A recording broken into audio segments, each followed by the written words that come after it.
magandang araw ulit sa ating lahat mga ka-farming. Papakita ko sa inyo ang aking mga seedlings na kung saan ay pwede nang itanim.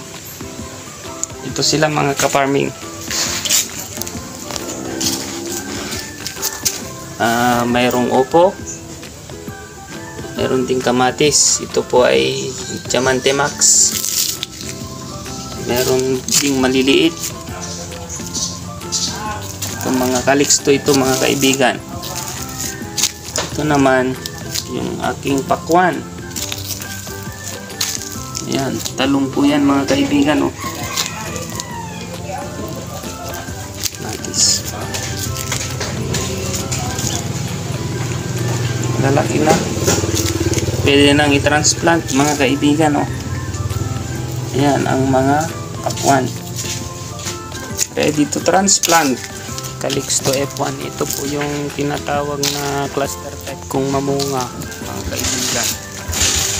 Ang practice ng mga iba nating farmers ay traditional na pagpapatubo. Pero ito sa akin, nilagay ko sa seedling tray. Pero ginagawa ko din naman yung traditional na pagpupunla ng buto. Meron din po ditong sibuyas.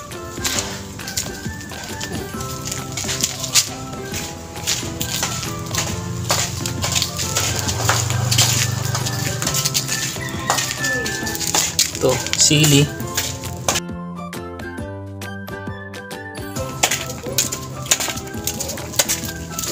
Meron pa doon.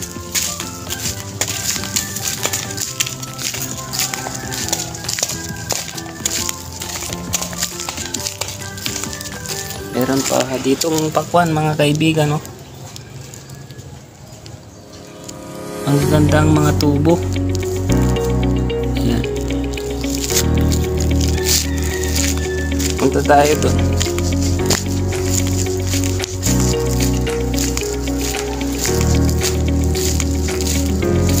Ito yung sili.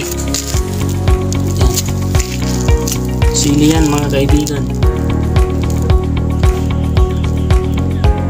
Ang variety nito ay Django F1. Yan.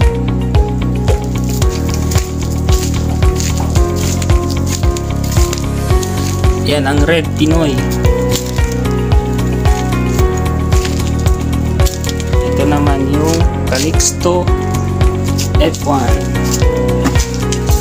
Sugar Baby na pakwan. Calixto rin ito mga kaibigan. Sugar Baby.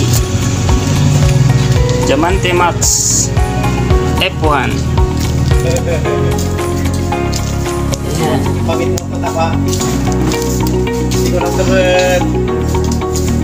Ready for planting.